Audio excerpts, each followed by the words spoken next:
Bienvenue pour une réflexion sur le Triduum pascal. La Semaine Sainte est l'aboutissement du temps de Carême.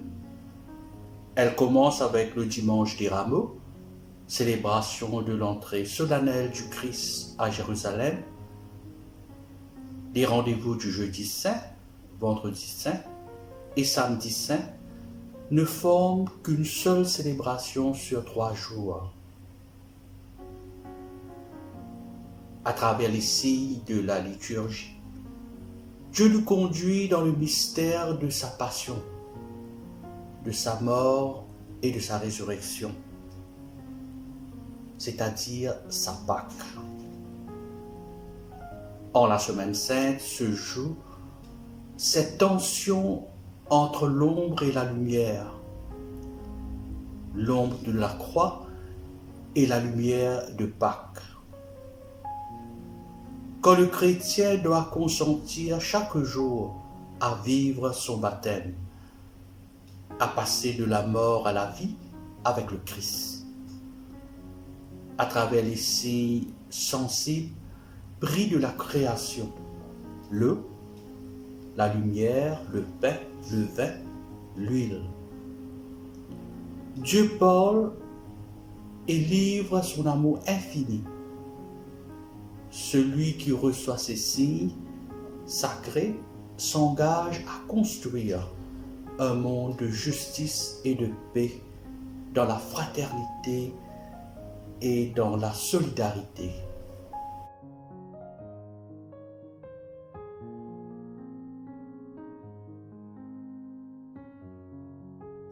En effet, la Semaine Sainte est la grande semaine, non parce qu'elle a plus de jours que les autres, ou parce que les jours sont composés d'un plus grand nombre d'heures, mais à cause de la grandeur et de la sainteté des mystères que l'on y célèbre, disait Saint Jean Chrysostome. La Semaine Sainte s'ouvre par le dimanche des Rameaux, considéré comme l'une des 12 grandes fêtes de l'année liturgique. C'est un dimanche festif, car il célèbre l'entrée de Jésus-Christ à Jérusalem, où il est accueilli triomphalement par le peuple tenant des palmes. Ce jour-là, les fidèles en procession apportent des rameaux bénis par le prêtre. Cependant, la venue du Christ à Jérusalem marque le début de la passion du Christ, vers laquelle il s'avance volontairement. Ce dimanche ouvre donc la Semaine Sainte. Dès lors, chaque jour de la Semaine Sainte est appelé saint. Lundi saint, mardi saint, mercredi saint, jours qui conduisent au Triduum pascal. Ce sont les solennités et la plus grande fête du christianisme.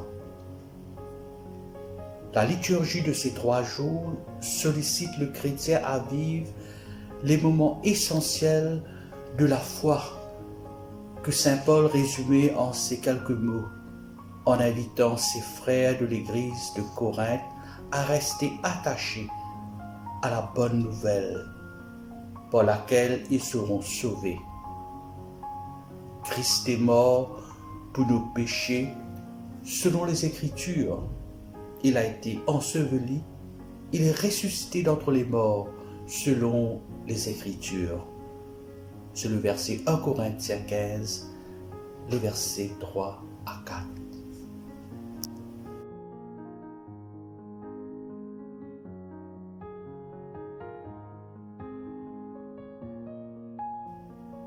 Quelques paroles sur le jeudi saint. Le jeudi saint, l'amant des pieds et vie eucharistique. Le jeudi saint est le premier jour du Triduum pascal, au cours duquel la messe du soir, la scène du Seigneur est célébrée. C'est une messe dans laquelle l'institution de l'Eucharistie est commémorée. Vous ferez cela en mémoire de moi, dit Jésus. Le lavement des pieds est effectué, tout comme Jésus l'a fait pour ses apôtres, signifiant ainsi que les chrétiens doivent vivre dans la charité et le service. C'est un exemple que je vous donne, nous dit Jésus. Toujours ce soir-là, Jésus leur donne un commandement nouveau. Aimez-vous les uns les autres. On lit le récit de la Pâque juive avec l'agneau pascal, du livre d'Exode, le chapitre 12, puis le texte de Saint Paul sur le repas du Seigneur, le livre de Corinthiens. Et l'Évangile nous montre l'attitude de Jésus qui se donne en exemple. Il s'abaisse à terre, saignant son tablier pour laver les pieds de ses disciples. Notre réaction peut être de s'indigner de cette démarche, comme le fait Saint Pierre dans le récit évangélique. La réponse de Jésus est claire. Si je ne te lave pas, tu n'auras pas de part avec moi, nous dit l'évangile de Saint Marc, de Saint Jean, le chapitre 13. Lors de la dernière scène, Jésus a offert son corps et son sang en nourriture à ses apôtres. La célébration du jeudi saint fait mémoire du lavement des pieds qui a la même signification que l'Eucharistie. Jésus est venu pour se faire serviteur et offrir sa vie. Comme le Christ a été dépouillé de ses vêtements, ainsi les autels sont dépouillés de leur linge à la fin des services du jeudi saint, et on éteint les sièges. Ce dépouillement évoque la situation de Jésus qui, dans sa passion et sa mort, est dépouillé de tout.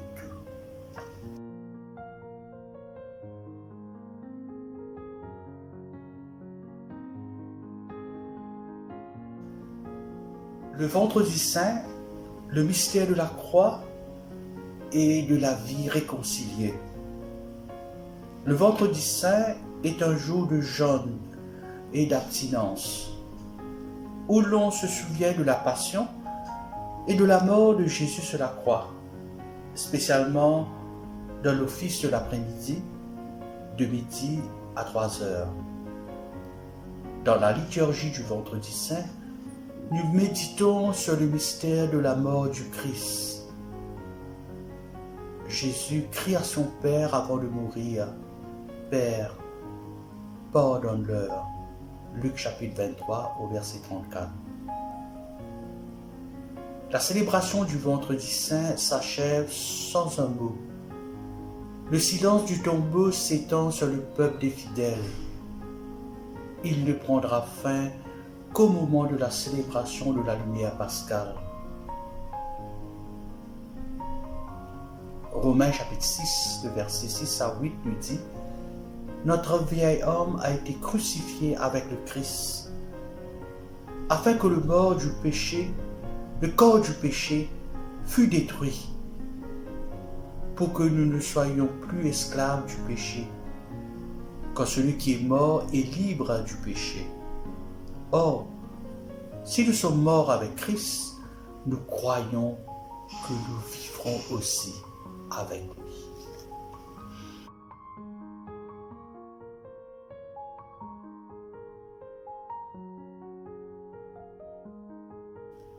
Le mystère pascal est la vie baptismale du samedi saint.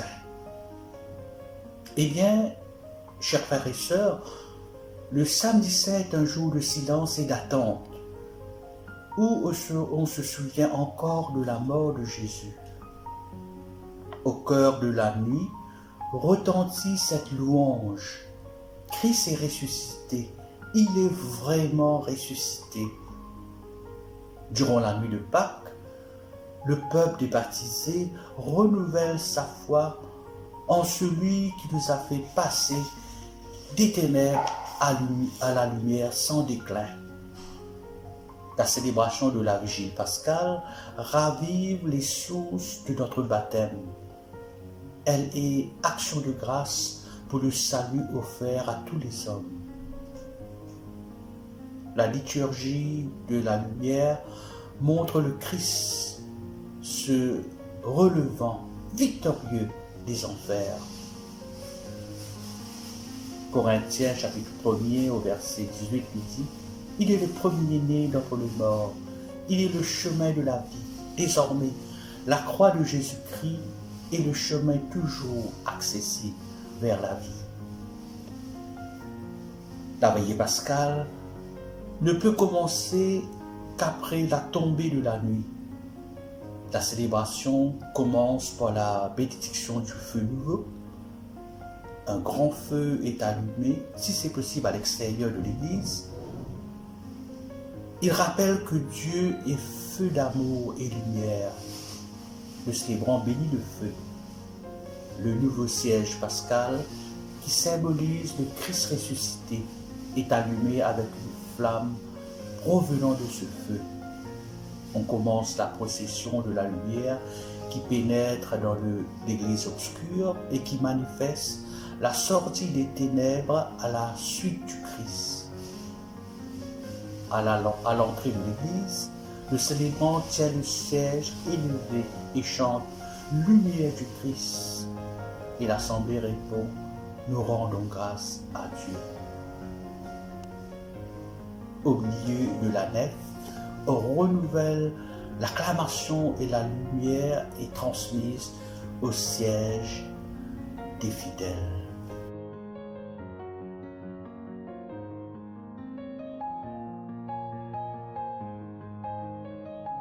Le dimanche de Pâques. La Pâque, Pessa en hébreu, est une fête juive qui commémore l'exode du peuple juif d'Égypte. Libéré de l'esclavage par Moïse, en traversant la mer Rouge, la Pâque chrétienne, avec un S, commémore quant à elle la résurrection du Christ crucifié. Pâques signifie passage. C'est un passage de la mort à la vie. Le Christ a sauvé l'homme du péché et l'a appelé à la vie nouvelle, à la vie éternelle. La résurrection du Christ est l'accomplissement des promesses faites par Dieu à son peuple. C'est pourquoi la fête de Pâques est la plus importante pour les chrétiens. Ce jour d'allégresse est marqué dans les églises par la couleur blanche, symbole de joie et de lumière, qui rappelle les robes blanches des anges. Apocalypse chapitre 7, verset 9.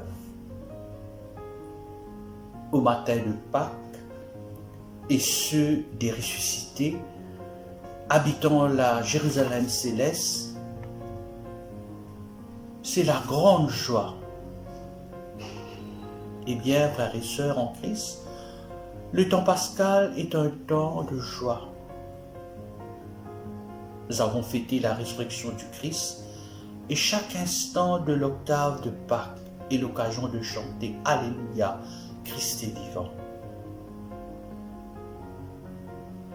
Le temps pascal commence avec le dimanche de la résurrection et se déploie durant 8 semaines, c'est-à-dire 50 jours, jusqu'à celui de la Pentecôte, ce qui permet, au fil des semaines, de déployer toutes les harmonies du mystère pascal.